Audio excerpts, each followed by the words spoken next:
धनंजय मुंडेंचा राजीनामा न घेण्यावर अजित पवार ठाम। चौकशीमध्ये वरिष्ठ दोषी आढळले तर गय केली जाणार नाही, अजित पवार यांच्याकडून स्पष्ट।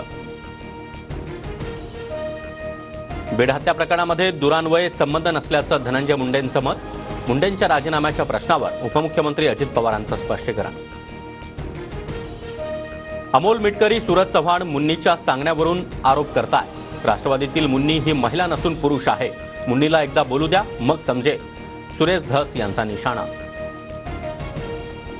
मुन्नी कोण आहे हे सुरेश धसांनाच विचारा। सुरेश धस यांनी नाव घेऊन बोलावं, उपमुख्यमंत्री अजित पवार यांचं आव्हान। संतोष देशमुखांच्या हत्येचं भांडवल केलं जात आहे। राजकीय पूर्वग्रहातून वंजारी समाजाच्या नेत्यांना टार्गेट केलं जात आहे, लक्ष्मण हाकेंचा आरोप।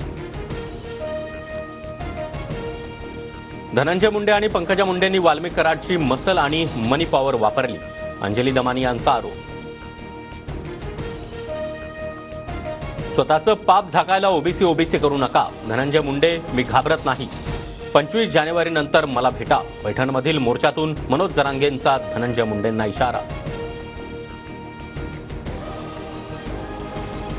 पुण्यात होणाऱ्या हत्यांमुळे अजित पवार पोलिसांवर नाराज। वरिष्ठ पोलीस अधिकारी कमी पडतात। पोलिसांनी आमच्या आवाक्यामध्ये नसल्याचं सांगावं, नवीन अधिकारी नियुक्त करतो, अजित पवारांचा इशारा। दादरच्या टोरेस कार्यालयामध्ये पोलिसांनी पैसे मोजण्याची मशीन आणली। आर्थिक गुन्हे शाखेच्या पथकाला काही रोख रक्कम सापडल्याची शक्यता। टीआरपीमध्ये 21.9 रेटिंगसह TV9 मराठी पुन्हा नंबर 1। प्रेक्षकांची पसंती फक्त TV9 मराठीला।